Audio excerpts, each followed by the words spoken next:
നിങ്ങൾ വേഗം പോയി കായ് കൊടുത്തിട്ട് വരും, നമ്മളിവിടെ വെയിറ്റ് ചെയ്യാം. ഗതി ഇടുമ്പോ നിങ്ങൾ ചോര വിറ്റ് വിൽക്കാറില്ലേ? അത് തന്നെ ഞങ്ങളിപ്പോ ചെയ്തേ.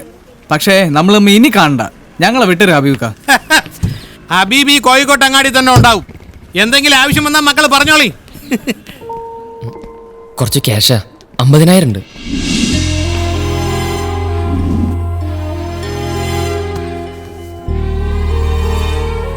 അമ്മ ഇത് വാങ്ങിച്ചോളൂ. ഈ ക്യാഷും കൂടി ആകുമ്പോ തികയില്ലേ? തികയും. നിങ്ങളെല്ലാരും വല്ലാതെ ബുദ്ധിമുട്ടിയില്ലേ? ഏട്ടന് ഭേദായ ഈ കാശ് തിരിച്ചു തന്നോളൂ. ഒരുപാട് ഫ്രണ്ട്സുള്ള ആളായിരുന്നു ഏട്ടൻ. പക്ഷേ ഒരാവശ്യം വന്നപ്പോൾ നിങ്ങൾ മാത്രമേ ഉണ്ടായുള്ളൂ. ഇതിപ്പോ ഞങ്ങൾക്ക് വലിയ സഹായമായി. Thank you.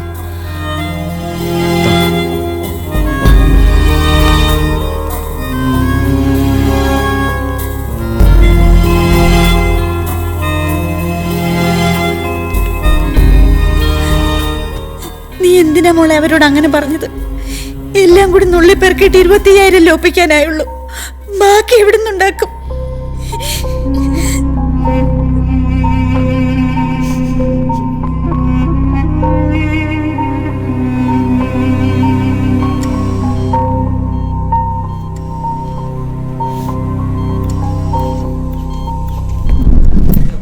ഓക്കെ, ഞാനിപ്പോൾ വിളിക്കാം. Good morning sir. Good morning. Yes sir, ഞാൻ ഇവിടുത്തെ കമ്പ്യൂട്ടർ മെയിൻ്റനൻസിന് വന്നതാണ്. പ്രിന്ററിന് എന്താ പ്രോബ്ലം ഉണ്ടെന്ന് പറഞ്ഞു. യെസ്, സിസ്റ്റം അവിടെ ഉണ്ട്. Okay sir. Carry on.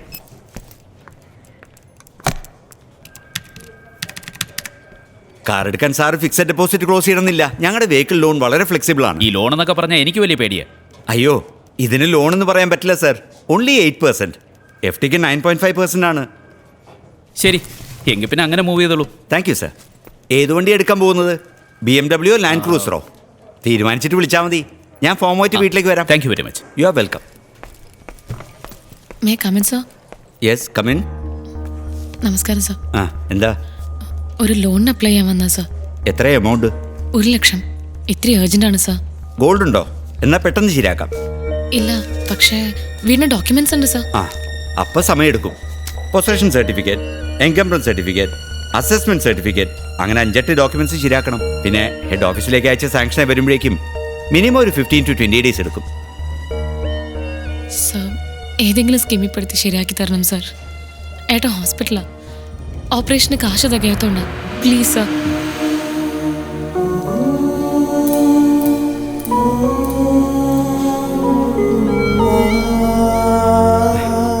കുട്ടി, ഗ്ലോബൽ റിസഷനിൽ ലോകത്തുള്ള സകല ബാങ്കുകൾ പൊളിഞ്ഞിട്ടും ഇന്ത്യയിലെ ബാങ്കുകൾ പൊളിയാതിരുന്നതിന്റെ കാര്യം എന്താണെന്നറിയോ? Because of stringent policies. അവന്റെ അമ്മയുടെ പോളിസിയും കോപ്പും. മതിയായ സെക്യൂരിറ്റി ഇല്ലാതെ ലോൺ കൊടുക്കാതിരുന്നുകൊണ്ടാണ് നമ്മൾ സർവൈവ് ചെയ്യുന്നത്. യു സി വി വേണ്ട സർ, ബാങ്കിന്റെ ഈ പോളിസിയൊക്കെ ഞങ്ങളെ പോലെ സാധാരണക്കാരോട് മാത്രമല്ലേ ഉള്ളൂ. ലോൺ വേണ്ടാത്തവർക്ക് നിങ്ങൾ അത് വീട്ടിൽ കൊണ്ടുപോയി കൊടുക്കും. Thank you sir.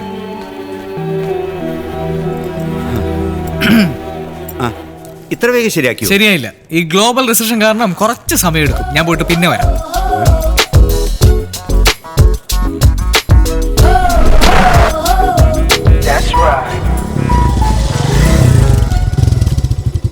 അരവിന്ദന്റെ പെങ്ങളല്ലേ? കാശ് തികയാത്ത കാര്യം ഇന്നലെ എന്താ പറയാഞ്ഞേ? അത് പിന്നെ ഏട്ടന്റെ ജീവൻ രക്ഷിക്കാനല്ലേ ഞങ്ങൾ ഈ പാടക്കപ്പെട്ടത്. ഏട്ടന്റെ ഫ്രണ്ട്സിനൊക്കെ എനിക്കറിയാം. അവരുടെ കൂട്ടത്തിൽ ഞാൻ നിങ്ങളെ മുമ്പ് കണ്ടിട്ടില്ല. ആദ്യമായിട്ട് കാണുന്നവരോട്, അതും പറ്റുന്ന രീതിയിൽ സഹായിച്ചവരോട് പറയാതെ എങ്ങനെ അറിയും? ഉദ്ദേശ കാര്യത്തിന് തികഞ്ഞില്ല പിന്നെ ആ കാശിന് വല്ല വില ഉണ്ടോ? സോറി, വിഷമിപ്പിക്കാൻ വേണ്ടി പറഞ്ഞല്ല. ഇനി എത്ര കാശ് വേണോ ഓപ്പറേഷന്? പറഞ്ഞോളൂ. 1 ലക്ഷം രൂപയും കൂടി വേണമെന്നാ പറഞ്ഞത്. കുട്ടി ഇനി അതിനു വേണ്ടി അലഞ്ഞു നടക്കണ്ട. ഓപ്പറേഷനുള്ള കാര്യങ്ങൾ ചെയ്തോളൂ. കാശ് സംഘടിപ്പിച്ച് നാളെ ഞങ്ങൾ അങ്ങോട്ട് വരാം.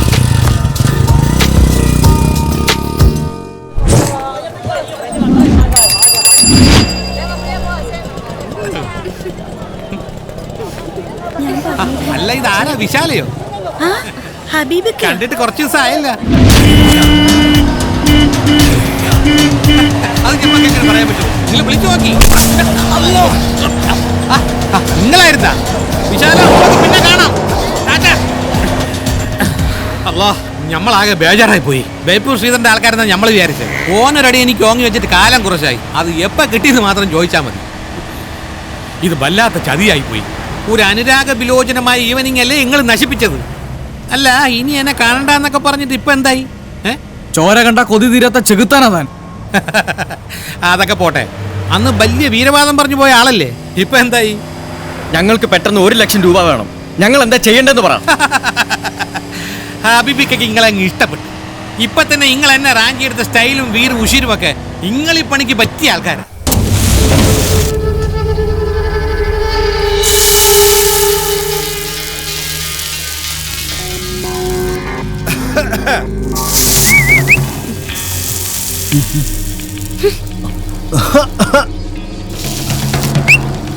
ചേച്ചി അവന്മാര് മിണ്ടാതിരുന്ന് പഠിക്കടി.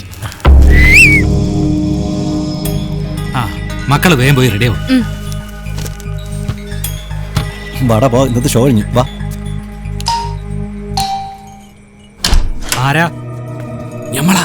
ആ ഹബീബേ, ഞാൻ പിള്ളേരെയും കൂട്ടിയിട്ട് ഒരു സെക്കൻഡ് ഷോ സിനിമയ്ക്ക് വന്നു കരുതി. ഇവിടെ നടക്കണമെന്നും പിള്ളേര് കാണണ്ടെന്ന് വെച്ചിട്ടാ. അതേതായാലും നന്നായി. ഇവിടത്തെ കാര്യങ്ങൾ ഞാനും എന്റെ ചെക്കന്മാരും നോക്കിക്കൊള്ളാം. ഈ പ്രായമായ പെൺപിള്ളേർക്ക് സ്വൈര്യമായിട്ടിരുന്ന് പഠിക്കാൻ പോലും പറ്റണില്ല. വേറെ നിവൃത്തിയില്ലഞ്ഞിട്ടാ ഹബീബേ. നിങ്ങൾ ധൈര്യമായിട്ട് സിനിമയ്ക്ക് പൊയ്ക്കോളി.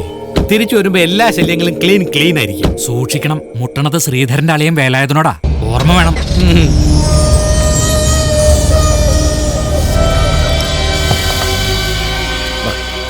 നമസ്കാരം വേലായുധേട്ടാ. ഹബീബോ? 8 കട്ടന് 8 സിംഗിൾ ഓംപ്ലേറ്റും. ഉള്ള സ്ഥലത്തൊക്കെ കുത്തിരിക്കും. അന്നെ തീരെ കാണാനില്ലല്ലോ. ഈ ശ്രീധരനായിട്ട് പണങ്ങി നേട്ടല്ലോ. ശ്രീധരനേട്ടനായിട്ട് പണങ്ങിട്ട് എനിക്കിവിടെ ജീവിക്കാൻ പറ്റുമോ? നിങ്ങൾ കട്ടയടിക്കും വേഗം. 8 സിംഗിൾ ഓംപ്ലേറ്റ് 8 കട്ടനും.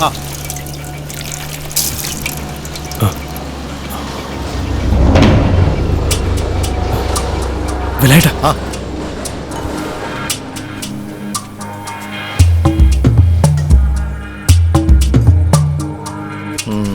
ഇത് ഏതാണ് ഹബീബേ ഈ ഇറക്കുമതികള്?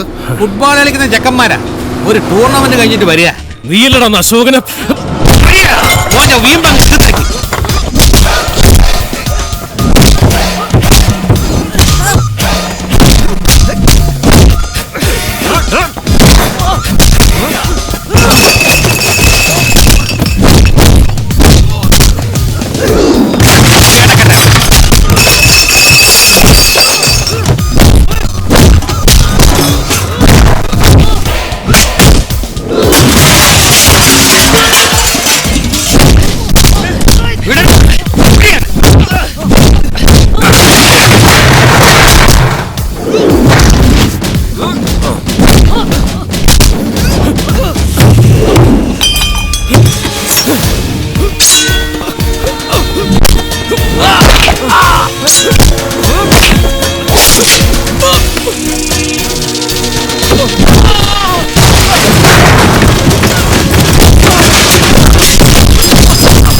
വരി.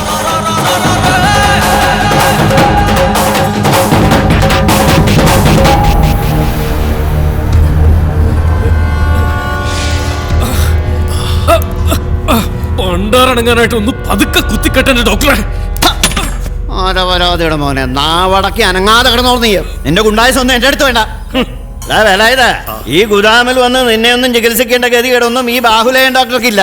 ഓട്ട ഡോക്ടറെ, വിവരമില്ലാത്ത ചെക്കൻ എന്തെങ്കിലും പറഞ്ഞിട്ടുണ്ടെങ്കിൽ നിങ്ങൾ അങ്ങോട്ട് ക്ഷമിച്ചാളി. നിനക്കൊക്കെ ചെല്ലും ചെലവും തന്ന് തീറ്റി പോറ്റുന്ന ശ്രീധരൻ എന്റെ അടുത്ത് ഇങ്ങനെ സംസാരിക്കില്ല. നാട്ടുകാരുടെ കയ്യും കാലും വെട്ടാൻ കരാറെടുക്കുന്നവന്മാർക്ക് നല്ല ചങ്കുറപ്പ് വേണം. ഓൻ തുടങ്ങിയതല്ലോ ഡോക്ടറെ. പണ്ട് 10-25 കൊല്ലം മുമ്പ്, അതായത് ശ്രീധരൻ ഈ പണിക്ക് ഇറങ്ങി തുടങ്ങിയ കാലത്ത്, ഒരു പാതിരാത്രി മേല് മുഴുവൻ വെട്ടുകൊണ്ട് ചോരയും മാർന്ന് എന്റെ ക്വാർട്ടേഴ്സിൽ കയറി വന്നു. ഇതുപോലെ 114 സ്റ്റിച്ചാ ഞാൻ അവന്റെ ഇറച്ചിമേ തുന്നിക്കെട്ടിയത്. ബോംബെയിൽ നിന്ന് കളി പഠിച്ചു വന്ന ഒരു ആലിക്കോയുടെ വകയായിരുന്നു കലാപരിപാടി. എന്നിട്ട് ആ മുറിവുകൾ പൂർണ്ണവരെ എന്നെ അനുസരിച്ച് എന്റെ ക്വാർട്ടേഴ്സിന്റെ ചായപ്പിൽ ഒതുങ്ങിക്കിടന്നു ശ്രീധരൻ. സ്റ്റിച്ച് എടുത്തതിന്റെ പിറ്റേ ദിവസം പാളയം മാർക്കറ്റിലെ ഏതോ കലിങ്കിന്റെ അടിയിൽ നിന്ന് ആലിക്കോയുടെ മയ്യത്ത് കിട്ടി. പോസ്റ്റ്മോർട്ടം ചെയ്ത സബാസ്റ്റ്യൻ ഡോക്ടറെ ആലിക്കോയുടെ ദേഹത്ത് നിന്ന് കൃത്യം 114 മുറിവാ എണ്ണിയത്. ആ എന്നിട്ട് ആ ശ്രീധരൻ ഇത്ര പോകുന്നൊരു സൂചി കയറുമ്പോ തീട്ടവും മൂത്രവും ഒരുമിച്ച് പോകുന്ന പൊടിച്ചെറുക്കന്മാരെ കൂട്ടത്തിൽ കൂട്ടിയതായി എനിക്ക് അത്ഭുതം.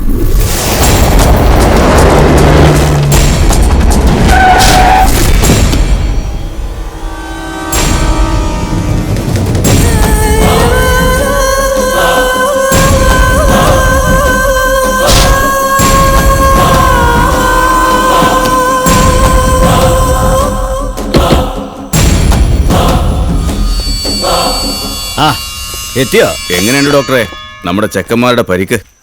പുറമേ നിന്ന് നോക്കുമ്പോൾ ഒന്നും പറ്റിയിട്ടില്ലെന്ന് തോന്നും. ഈ കോടതിയിൽ ഹാജരാക്കാൻ പോണ പ്രതികളെ പോലീസുകാർ കൈകാര്യം ചെയ്യണ പോലെ. പക്ഷെ എല്ലാറ്റിന്റെ ഉള്ളു കലക്കിയിട്ടുണ്ട്. ആ ഞാൻ ചെല്ലട്ടെ, ആശുപത്രിയിൽ നല്ല തിരക്കുള്ള സമയം. നീ പറഞ്ഞോണ്ട് മാത്രമാണ് ഞാൻ വന്നത്. സോറി ഡോക്ടറെ, എന്റെ പിള്ളേർ അടികൊണ്ട് ആസ്പത്രി കിടന്ന അതെനിക്ക് കുറച്ചില്ല.